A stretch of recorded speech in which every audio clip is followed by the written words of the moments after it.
Good morning, guys. I'm Jenna DeStefano, your go-to girl for marriage, fitness, and faith, and I have a Marriage Tip Tuesday for you guys today. As you notice on my Facebook, around lunchtime every day, I post a marriage minute, and that marriage minute shares just kind of a little gut check for the day for you to refocus on your marriage and make it a priority. But on Marriage Tip Tuesday, we go a little deeper. We actually pick a marriage tip and we delve into why it's important and talk about it a little bit more than just your gut check marriage minute. So today's Marriage Tip Tuesday is one of my favorite, and I want to preface this one with, you know what, I don't want you to overthink this, because there's a lot of couples that are going to judge what I'm about to say. But that's okay, because we're all different and we all have different opinions. But this is my personal opinion about this marriage tip. So my Marriage Tip Tuesday for you guys today is to stop relying on your spouse to make you happy.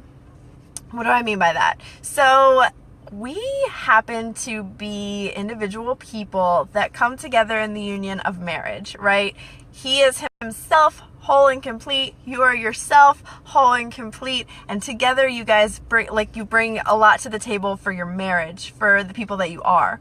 The problem, I think, with some marriages, maybe, is that you bring two incomplete people into a marriage and expect that the other person is going to complete you.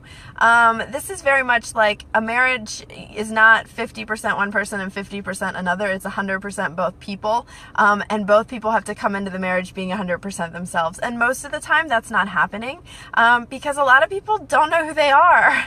And a lot of people don't know what excites them or what their passions are or who they are outside of a relationship. And I think that something that's interesting about this marriage tip is that you in your marriage are an amazing addition to your marriage, but you have to know how to be happy outside of your marriage, right? Like, think about it.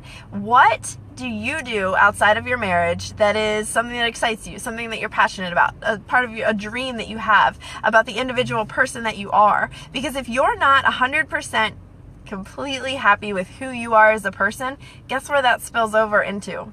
Your marriage. And if you're not confident in who you are and what you're about, it's going to spill over into your marriage. So one of the things, I actually have a couple things on this topic that I'm going to give you as suggestions on things to figure out for yourself.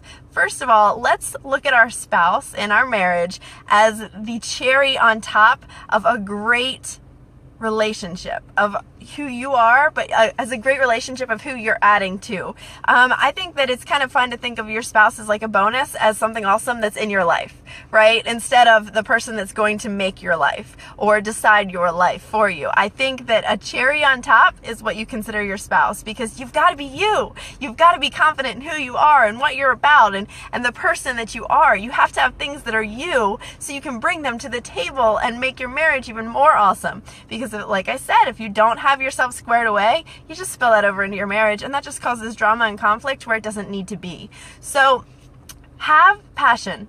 That's my first piece of advice. Have a time in your life, or if you are still trying to figure it out yourself right now, even in your marriage, where you figure out what excites you. What gets you like up in the morning? What gives you so much energy and excitement that you want to do it every day? Find passions that excite you. This has nothing to do with your marriage, but I can tell you, if you're filling up that cup for yourself, holy moly, your marriage is going to be fantastic, because you're going to pour that excitement and that love and that confident person that you are into your marriage, and your spouse is going to feel that, and that's going to be good stuff, y'all. Like, that's going to be good stuff. So find your passion, figure out what excites you, what inspires you individually, okay? What excites you? Also, have your own friends. That doesn't mean that they're not friends that, you know, your spouse knows or that you guys do stuff with. But I realized that for me, for example, I love getting up at 4 a.m. when it's quiet outside, it's dark, nobody's around. I work out with my girlfriends, and that is my time with them, where I can just be me and confident in the woman that I am and the person that I am. And that makes me really happy. That fills up my cup, and that makes me excited about life. And guess what? When I am excited about life and I'm feeling good and I'm happy, my husband gets that part of me, and my husband gets to enjoy how happy and fulfilled I am. So I don't bring drama and negativity and conflict into the marriage. I bring happy, healthy, excited into the marriage. So have passion, have friends, and encourage your spouse to love themselves first. And I know that that's going to be like a conflict maybe for some people when I say that.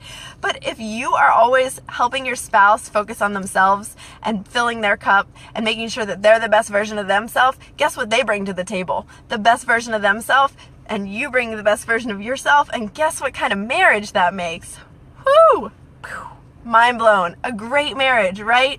You have to be 100% completely who you are, excited about life, passionate about things that you love and that excite you, so that you can bring that to your marriage, and that can have an even better effect in the pairing of the two of you. When you bring two whole, complete people together, that's a strong marriage. That's not a marriage that comes with baggage and issues and problems. That's a marriage that comes with people who understand who they are, who love who they are, who are confident in who they are, and can build a marriage, an exciting foundation of a marriage on complete people.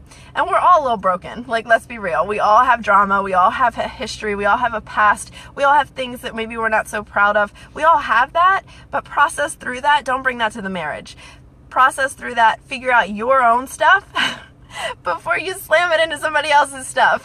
You've got to take care of you, so then you can bring that to the table in a happy, healthy, positive marriage. So I want you to also understand that I don't want you to have unrealistic expectations of what somebody should bring to the table, or unrealistic expectations of your spouse as the person who's supposed to make you happy.